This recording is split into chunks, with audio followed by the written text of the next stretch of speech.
In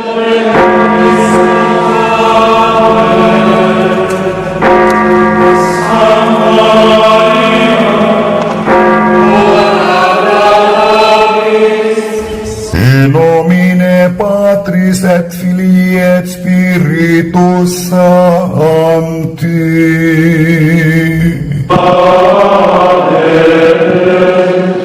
Dominus vobiscum.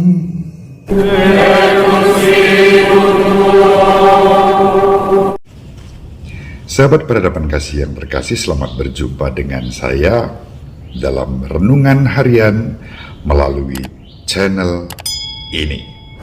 Hari ini kita masih akan melanjutkan membaca dan merenungkan Injil Yohanes bab 15 ayat 9 sampai 11 yang diwartakan kepada kita pada hari ini. Mari kita baca.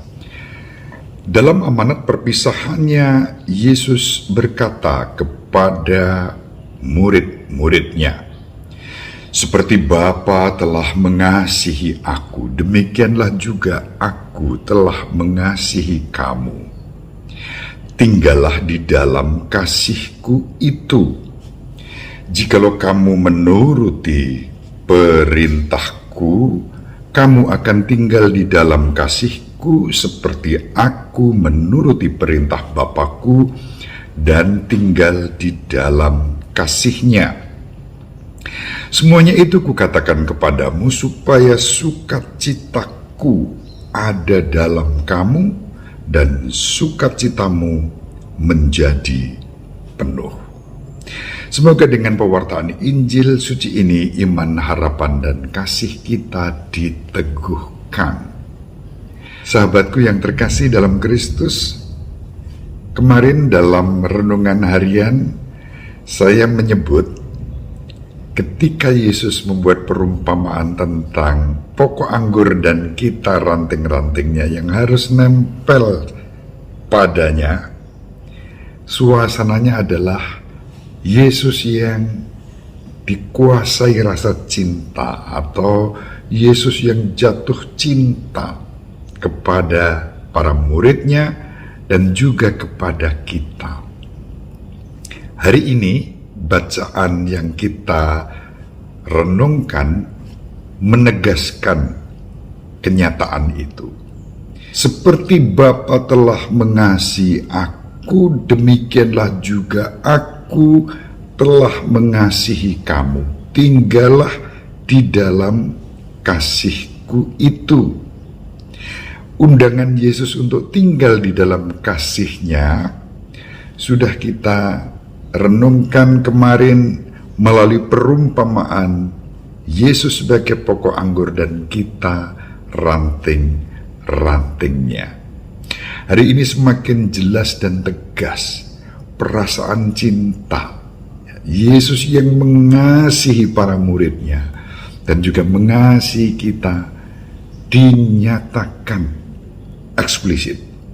Seperti Bapa mengasihi aku, demikianlah juga aku mengasihi kamu. Itu kata-kata Yesus yang memang pertama-tama ditujukan kepada para rasul pada waktu itu. Tetapi saat ini ketika kita membaca dan merenungkannya, kita berjumpa dengan Yesus yang sama, yang bersabda kepada saya dan kepada para sahabat dimanapun juga, bahwa Yesus mengasihi kamu. Yesus mengasihi kita. Yesus mengundang kita untuk tinggal di dalam kasih-Nya. Sahabat yang terkasih, Yesus hari ini tidak pakai perumpamaan, berbicara tentang kasih mengasihi dan eksplisit. Seperti Bapa mengasihi aku, demikianlah aku mengasihi kamu. Kita diundang untuk tinggal di dalam kasih-Nya. Dan caranya bagaimana? Yesus menunjukkan, jikalau kamu menuruti perintahku, kamu akan tinggal di dalam kasihku itu. sama seperti aku menuruti perintah Bapakku, aku tinggal di dalam kasih-Nya. Sahabat yang terkasih, Yesus mengasihi kita. Yesus mengundang kita untuk tinggal di dalam kasih-Nya. Dan cara kita tinggal di dalam kasih-Nya dengan menaati perintah-Nya. Pertanyaannya adalah perintah yang mana? Jelas, dalam perjanjian baru kita pinjam Injil Sinoptik, perintah itu tidak lain adalah kasihilah Tuhan Allahmu dengan segenap hatimu, dengan segenap jiwamu, dengan segenap akal budimu, dan dengan segenap kekuatanmu. Itu perintah yang pertama dan utama. Dan perintah yang kedua yang juga setara dengan perintah itu adalah kasihilah sesamamu seperti mengasihi dirimu sendiri. Perintahnya jelas, kasih kepada Tuhan Allah yang diperkenalkan kepada kita sebagai Bapa, dan kasih kepada sesama. Yang dimaksud sesama di sini bukan hanya rekan-rekan yang baik-baik saja dengan kita, yang hahaha, cocok sependapat, mendukung kita. Tidak hanya itu. Tetapi sesama juga berarti orang yang memusuhi kita. Nah, ini yang tidak mudah. Tetapi itulah perintah Yesus. Agar kita bisa tinggal di dalam kasih-Nya, ya kita juga dipanggil untuk mengasihi sesama yang mungkin tidak suka pada kita, membenci kita, memusuhi kita. Justru itu kesempatan emas untuk tinggal di dalam kasih Yesus dengan ketaatan cinta melaksanakan perintah Bapa.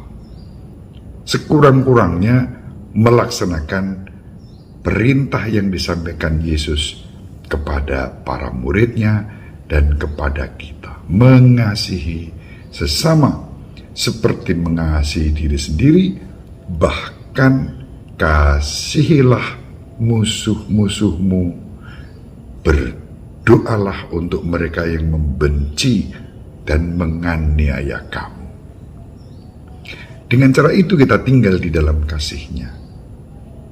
Sahabat yang terkasih, itu poin yang pertama, ketaatan cinta, tinggal di dalam kasih Yesus, karena Yesus sudah lebih dahulu mengasihi kita, dan pola hidup kita juga serupa, sepola dengan kehidupan Kristus. Sama seperti Kristus menaati perintah Bapa dan tinggal di dalam kasih-Nya, demikian juga kita diajak untuk menaati perintah Yesus dan tinggal di dalam kasih-Nya juga. Yang kedua, Yesus menegaskan cinta kasih yang dialami itu kasih yang ditandai dengan sukacita. Maka kalau kita tinggal di dalam kasih-Nya, kata Yesus, ya, sukacitaku ada di dalam kamu dan sukacitamu menjadi penuh. Antara ketaatan cinta, ya, mengasihi Allah, mengasihi sesama bahkan musuh, disertai dengan sukacita.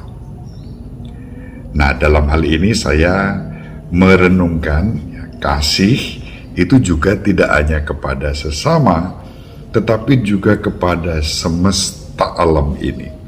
Alam semesta ini juga membutuhkan kasih kita, tidak boleh dirusak, tidak boleh dieksploitasi. Mengasihi sesama, mengasihi semesta, mendatangkan sukacita di dalam kehidupan kita. Sukacita Yesus menguasai kita, dan sukacita kita menjadi sempurna.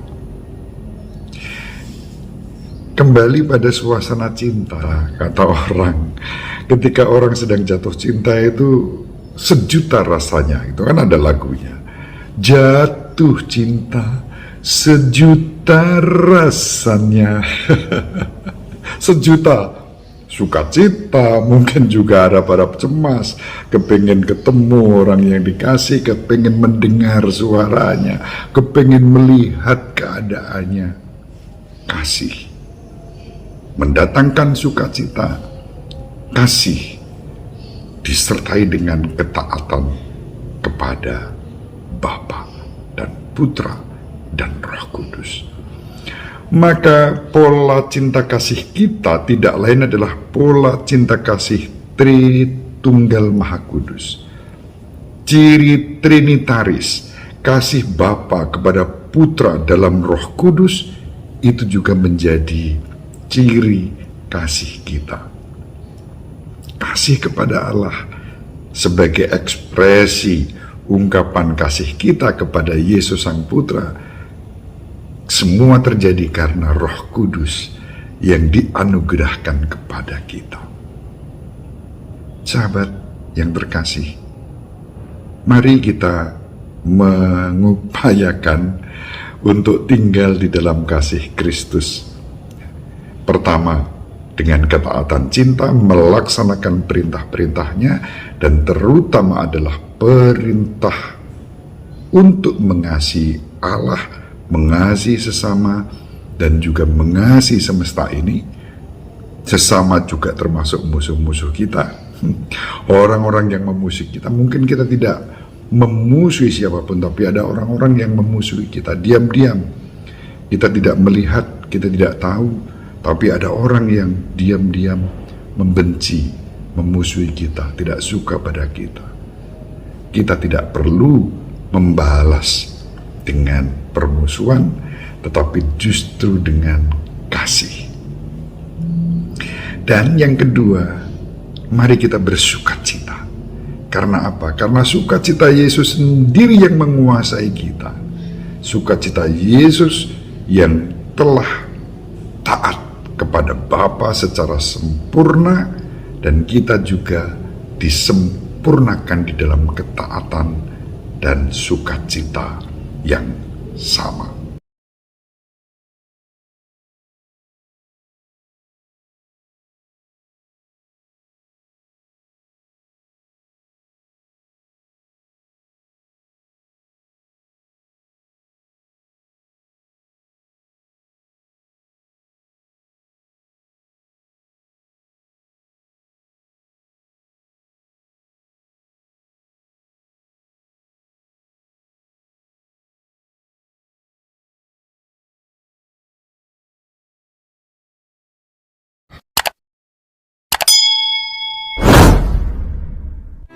Sahabat peradaban kasih yang terkasih, sampai jumpa pada episode berikutnya. Terima kasih atas kebersamaan kita. Salam peradaban kasih ekologis, berkah dalam